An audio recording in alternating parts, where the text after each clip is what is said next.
श्रीराम समर्थ. ज्या घरात शांती त्या घरात भगवंताची वस्ती. गृहस्थाश्रमासारखा आश्रम दुसरा नाही खास. नीती धर्माचे रक्षण यासाठीच विवाहाचे कारण. ज्या घरात राहते शांती त्या घरात भगवंताची वस्ती. कृतीवर मनुष्याची परीक्षा जैसी वासावर पदार्थाची परीक्षा. कोणाचा न करावा घात ऐसे वागावे जगात. आपले आपण करून घ्यावे हित त्यालाच म्हणतात संभावित. न कधी व्हावे आपण निराश व्यवहार हात देईल खास. व्यवहारातील करावा प्रयत्न प्रपंचात न पडू द्यावे न्यून. रोगाची भीती न ठेवावी चित्ती. रोगाला उपचार करावे जरी बहुत तरी कष्टी न होऊ द्यावे चित्त. आप्त इष्ट सखे सज्जन यांचे राखावे समाधान परी न व्हावे त्यांचे अधीन. सर्वांशी राहावे प्रेमाने चित्त दुश्चित्त न व्हावे कशाने. आपलेपणा ठेवला जेथे प्रेम लागत असे तेथे. ज्या घरात स्वार्थाचे मान बळावले तेथे समाधानाचे मान कमी झाले. मन राखता आले तरच प्रत्येकाला सुख लागले. सुखाने नांदावे नवरा बायकोंनी राम आणावा ध्यानी. दोघांनी राहावे प्रेमाने सदा वागावे आनंदाने.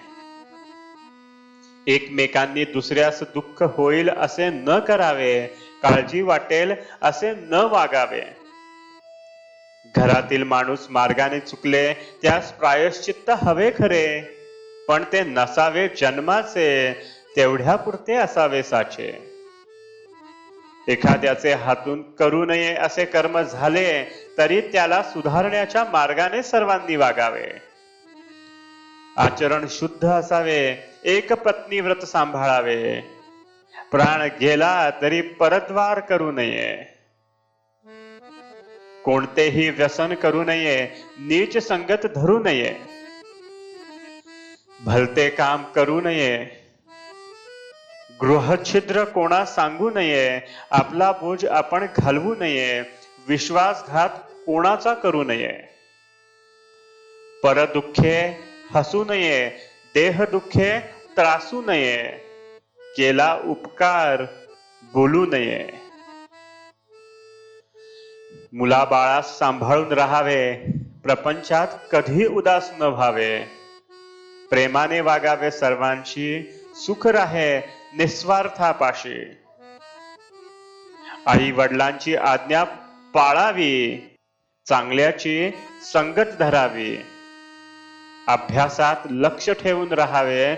भगवंताचे नामस्मरण करावे. नामा परते न माना तुझे साधन जैसे पतिव्रतेस पती प्रमाण. नामा परते न मानावे सत्य ज्याने राम होईल अंकित. हेच साधू संतांचे बोल कोणीही न मानावे फोल. आजचे बोधवचन. कोणतेही काम करीत असता राखावी मनाची शांती. जानकी जीवन स्मरण जय जय राम.